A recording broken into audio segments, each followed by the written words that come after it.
15 years ago, my ex-husband cheated on me with his childhood friend and even had a child with her, leading to our divorce. After the divorce, I suffered harassment from his affair partner and was eventually forced to quit my job. When I was at my lowest, my current husband rescued me, and we've built a happy family and live a peaceful life. But the happiness was short-lived. I unexpectedly ran into my ex-husband who abandoned me 15 years ago. You're still single, aren't you? No one would marry a woman who can't have kids. You still can't say anything but nasty comments, can you? Unlike someone, my son is adorable like his mother. Looking down on me with a smug smile, I retorted, "Oh, really? He's very cute indeed. Oh, I should introduce my kids to you too." As I introduced my son, my ex-husband's smile faded. And he began to tremble. "My name is Emily Johnson. I'm 38 years old this year. I live with my 13-year-old son Kyle, my 11-year-old daughter Lily, and my husband of the same age, Mike." Kyle, a middle school freshman, is right in the middle of his rebellious phase. He's been quite mouthy lately, but when he really doesn't listen, Mike steps in and sets him straight. Lily, my daughter, loves makeup and clothes and is quite the fashionista. Being the youngest, she's very good at getting her way. My son Kyle, who adores his sister Lily, quickly panics and apologizes whenever she tells him, "If you're not nice to mom, I'll start disliking you." He hurriedly says, Sorry. Look, I'll get along with mom, okay?" He's honest and always livens up the atmosphere.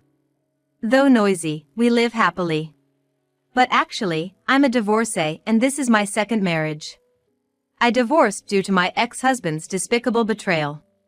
It was 15 years ago when I was in a senior-junior relationship with my ex-husband, John, in college. We were blessed and had a smooth-sailing relationship as we had many mutual friends. Soon after getting married, we both wanted children and would talk about how nice it would be to have them, even dreaming about dressing them up in matching outfits. However, reality wasn't so kind, and a year passed without us having a child. Each month, when my period came, it strained our relationship, which neither of us liked, so we had many discussions and even underwent expensive fertility treatments. But when told there was nothing wrong, our marital relationship didn't improve. Initially, John was supportive and cooperative, but as time passed without a child, his attitude towards me began to change. He'd throw sarcastic comments like, when will I ever become a father?" As if it was all my fault we didn't have kids. He stopped helping with household chores altogether, leaving me to do all the cooking, washing dishes, laundry, and cleaning. When I asked, "Why have you suddenly stopped helping with the chores?" "You used to help," he said, "since you're infertile. If you don't at least do the housework, you're not fulfilling your role as a woman. What's the point of our marriage then?" His words became increasingly thorny over time. My sister and her husband are already expecting their second child. Isn't that great? They're on their second, and we don't even have our first. Right? He would glare at me with harsh eyes, mocking and despising me. If you had a normal body, I would have been a father long ago. How can you say I'm not normal when we don't even know the cause yet? But John retorted, "Infertility is always the woman's fault. Don't you even know that? If I had known you were infertile, I would never have married you. Show some remorse." His words pierced my heart. I also started receiving calls from my in-laws saying, "We want to see our grandchild soon."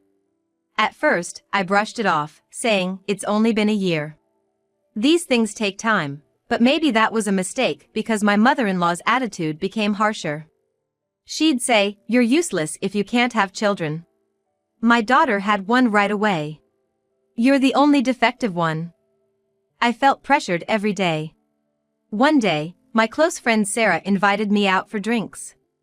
John had been saying he was busy with work and coming home late, so I thought a break would be good and accepted the invitation. Then Sarah revealed a shocking truth. "I've wanted to see you for a long time, Emily. There's something I need to tell you. I've missed you too." "So, what did you want to talk about?" "Emily, do you remember Jessica?" Jessica was John's childhood friend. They lived near each other as kids and their parents were close. Jessica and I went to the same university, and now she works at my company. She's the president's daughter and got her job through connections. Jessica and I weren't particularly close in college, as we were in different clubs and departments, and we barely interacted at work. John once introduced me to her, saying, "She's my girlfriend, so be nice to her." But she glared at me, perhaps not wanting to lose her childhood friend, so I thought she disliked me and kept my distance.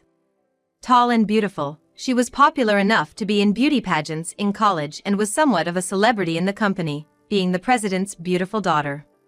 Jessica? Oh, John's childhood friend? Yeah, I know her. She's beautiful. We're at the same company, but we don't interact much. What about her? Well, it's hard to say, but I think Emily, your husband John, and Jessica are having an affair. What? I was shocked by Sarah's warning, feeling like I'd been struck by lightning. I saw them the other day. They were walking hand in hand, not like just friends. That can't be. You should check it out. And call me if anything happens, okay? Thanks for telling me. I had a feeling that John was cheating. His attitude towards me was terrible, and he always came home late, claiming to be working overtime. On weekends, he'd say he was entertaining clients and wouldn't be home. I had a vague idea, but I pretended not to notice. That day, after parting ways with Sarah, I headed straight to a private investigator. The reason, of course, was to gather evidence of my husband's infidelity. It didn't take more than a week to gather evidence, but I myself wasn't ready to decide on divorce right away. No matter how terrible a husband he was the person I once vowed to spend my life with. I couldn't decide right away. A few days later, I returned home to find John, who usually came home late, sitting at the dining table. Oh, you're home. Yeah. I thought you'd be late today, as usual. I tried to sound sarcastic on purpose. Yeah, sorry about that. I need to talk to you. Having heard about the affair from Sarah, I had a bad feeling. I want a divorce. What? So, that's how it is. I realized that John wasn't just fooling around with Jessica, but that he was serious. Jessica's pregnant. So, I'm gonna marry her. Jessica. Your childhood friend? You said she was just a friend. And now she's pregnant? You were having an affair? Don't call it an affair. Makes me sound like a scumbag. Can't be helped, right? Jessica can actually get pregnant, and she's beautiful. There's no reason for me to choose you over her. I was shocked by John's brazen attitude. He didn't think he was in the wrong at all. I was so shocked that I couldn't find the words to speak. Seeing me silent, John scoffed and said, "Even my mom kept nagging me to divorce you. She always liked Jessica more. She's beautiful, kind, and can have kids. My mom will be happy with this." In the end, my mother-in-law and husband had always preferred Jessica. I was so sad that tears started to flow. Well, I've packed my things and I need to leave for the sake of the child that's about to be born. Saying that, John left the house. I didn't have the energy to stop him. Later, I was unilaterally sent divorce papers. There was a note attached, written by a woman. "Please divorce my husband quickly." The contradictory words made question marks pop up over my head. I wanted to retort, "You're the one who stole my husband." Seeing those words, I finally came to my senses. Why am I the one being blamed? I couldn't just silently go through with the divorce. With that thought, I took the evidence I had gathered from the private investigator and filed for divorce mediation. A few days after filing, I received a call from an unknown number. Wondering who it could be, I answered the phone to hear a woman's voice screaming, "What do you think you're doing? Why are you suing us?" It was Jessica, the affair partner. Well, it's obvious, isn't it? I know all about your infidelity. It's only natural for me to ask for alimony. Alimony? I have a baby in my belly. You're really gonna demand money at a time when we'll need it most? Who's the real monster here? You sleep with a married man and have the nerve to say that to me. It's your fault for being infertile, you terrible woman. Her high-pitched screaming hurt my ears. Anyway, I intend to settle this divorce, including alimony, in court. Let's discuss this further in the proper setting. With that, I hung up the phone. Later, thanks to the evidence I had, the mediation recognized John and Jessica's relationship as adultery. John, unhappy with this, tried to blame my infertility, but it was dismissed as unreasonable since no test results had confirmed me as the cause within just a year of marriage. I received $40,000 in alimony from John and $20,000 from Jessica, both paid in one lump sum. I didn't want a prolonged, messy payment schedule and a lingering connection to them. This is how our divorce was finalized. However, my suffering didn't end there. Since John, Jessica, and I all attended the same university, the affair scandal became a topic of gossip among many friends. According to a close friend, the rumor was that I had hidden my infertility and tricked John into marriage. Some people even sympathized with John and Jessica. How awful! Jessica and I worked at the same company, and she spread unfounded rumors there too. Everyone sided with Jessica, who's a beauty and the boss's daughter. She tearfully played the victim, saying, "Emily is such a terrible person. Taking money from us for alimony when we're about to have a child, even though she hid her infertility." At first, I tried to ignore it, but being the boss's daughter, Jessica got preferential treatment. My boss would scold me, "Don't be mean to Jessica," and despite my hard work, I was progressively left out of major projects. Eventually, I was mentally cornered and chose to resign. While I was looking for a new job, I received a headhunting offer from another company. They said, "We need someone as diligent and talented as you." At my new job, I was amazed at how freely I could work. My new boss paid close attention to each employee. There was none of that favoritism or nepotism like at my previous company. I found myself drawn to this wonderful boss. That's how I met my current husband, Mike. When I was at my lowest after a terrible split from my ex-husband, he kindly supported me. After several dinners together, we started talking not just about work, but about our personal lives too, and our relationship developed. Things went well between us, and thankfully, Mike proposed to me.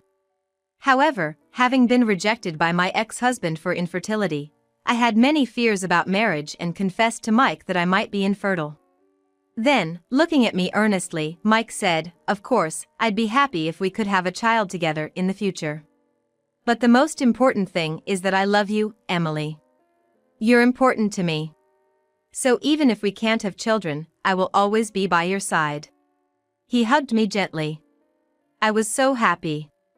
I thought I wanted to spend my life with this man and decided to marry Mike. Soon after our marriage, we had our first child, Kyle, followed by our daughter, Lily. Perhaps not getting pregnant with my ex-husband was a matter of timing or compatibility. Raising children is hard, but we're living happily. Then one day, I attended a friend's wedding. During the middle of the ceremony, when it was time for greetings and mingling, I stepped out to go to the bathroom and saw my ex-husband John, whom I hadn't seen in 15 years. Ugh! Why is he here? I panicked for a moment, my mind going blank. But then I remembered that today's bride and groom were friends from college. It made sense for John to be there. I tried to ignore him and walk past, but he called out loudly, "Hey!" So he noticed me. What? You've put on weight, haven't you? It's been so long since I've seen you. John, seemingly drunk, talked loudly and spat while speaking. You haven't changed a bit, I added in my mind, still as unpleasant as ever. Then John called his family over. There was Jessica and their son. Seeing my face, Jessica smirked and said, "Oh, it's been a while. Have you gained weight? Is it stress eating? Must be tough. I bet you're still an infertile woman with no one to take you, right?" I was dumbfounded by their rude behavior and couldn't find the words to respond. I noticed their son hanging his head, blushing with embarrassment. He had very handsome features. "Ah, I forgot to introduce him. This is my son. As you can see, he's cute like Jessica, right? Jessica, too, proudly bragged about their son. He's handsome, smart, a real genius. Sorry to say, it seems like we're the only happy ones here. They praised their son and looked down at me with smug smiles. However, their son seemed unhappy with his parents' behavior. Seemingly displeased with them belittling someone else. He must be a very kind boy, I thought. But I had no time to deal with them. As I turned to leave, John grabbed my arm tightly, stopping me. So, you cause our divorce because of your infertility, and then you have the nerve to extort money from us? John was still holding a grudge about something that happened 15 years ago. If anyone should hold a grudge, it's me. Then Jessica also turned to me and said, Yeah. You're a single, infertile woman, why would you need money? Families with children like us need it more, don't you think? Pay us back double the amount you took from us at that time. I was dumbstruck by such selfish remarks, speechless, when John and Jessica's son spoke up. Single means unmarried, right? But she's wearing a wedding ring on her left hand. Pointed out by their son, John and Jessica stared intently at the ring on my left ring finger. What? You're married? John and Jessica's loud exclamations drew stares from the surrounding people. I was mortified. As I pondered what to do, I caught sight of a familiar face. You shouldn't be so loud at a celebration like this. It's disturbing others. Maybe you should be more considerate? Mom, who are these scary-looking people? Kyle. Lily. Yes, worried about my late return, Kyle and Lily had come to check on me. Lily, as usual, was outspoken, but it was rare for Kyle to speak so provocatively. Mom, you're late coming back. Eh? Mom? You have kids? Yes, I do. Let me introduce them. This is my son, Kyle, and my daughter, Lily. John seemed speechless, shocked that his ex-wife, whom he thought was infertile, had 2 children. Jessica was staring intently at my son. After a while, she muttered. In a strained voice. That uniform! She seemed fixated on my son's attire. He came straight from school with his dad. It's not about that. That's the uniform of that famous private middle school. Huh? Oh, yes. Kyle's attending that prestigious private middle school. Yes. Kyle excelled in his studies and was attending a well-known local private school. It can't be. A child of yours, at that school. And my daughter, too. She plans to take the exam for the same school next year. That's right. And you know what? Kyle is amazing. He won a violin competition. Violin. I thought I recognized this boy. Wasn't he on TV recently? You saw that? Yes, he's been getting a lot of media attention lately. Today, he's coming back from violin practice. Impossible. That can't be. John and Jessica were left gaping, frozen in shock. You were supposed to be infertile. How could you have such? I calmly addressed John's confusion. I'm glad to see you two seem happy. As you can see, I'm filled with happiness too. Let's not involve each other anymore. We have nothing to do with each other now. As I was about to leave with my children, my husband, Mike, appeared. Hey. What's going on here? The main event is about to start again. Seeing my husband, John's face turned pale. President Smith! What? Jessica too, upon seeing my husband, turned white and trembled. Your husband is Smith, the young CEO of ABC Corporation who got the job last year, right? Actually, my husband Mike works as the CEO of the parent company of Jessica's father's company. He was job hunting when the parent company approached him for a position, and that's how he switched jobs. I met Mike there, a man who was already popular and skilled. Last year, he was recommended by the then CEO and took over the role. Yeah, it's Smith, but... Huh? What's with this atmosphere? What happened? Sensing the uneasy air, My husband Mike looked puzzled, and that's when Kyle spoke up. These people were saying mean things about our mom, calling her infertile and fat, so Lily and I came to help her. They heard it. Kyle and Lily had overheard my ex-husband and his wife making rude comments about me. That's why Kyle had spoken up like that. You guys are those. The word infertile seemed to click something in Mike's mind, and his expression turned grim.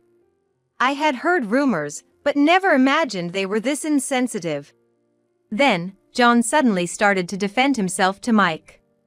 No, I mean, Mr. Smith, I would never say anything bad about your wife, right, Jessica? Why are you groveling so much? She's just his wife, right? I was the one who got yelled at by my father and suffered a lot because you made me pay her money for our affair. I'll never forgive you now. Jessica, what are you saying? If he dislikes us, our subcontracting company is finished. Think about that. Realizing it was bad to be disliked by the CEO of their parent company, John started to flatter Mike, but Jessica, not satisfied, started arguing with him. What a ridiculous scene. Then, John and Jessica's son, who had been silent, burst out. Stop it! Listening to you both is terrible. You're saying awful things about her, calling her fat and infertile, and now demanding money back. I'm ashamed. And what about this affair? Am I a child born out of an affair? Am I unwanted? His voice cracked with tears. John and Jessica started to fumble for words. Well, that's not. As I realized the guests were staring at us. Jessica, noticing their gazes, blushed and looked down. Although I still can't forgive John and Jessica, their son seems to be a just and kind boy. He's innocent in all this. Thinking this, I was about to comfort their son. When my husband Mike spoke first. Thank you. You stood up for my wife.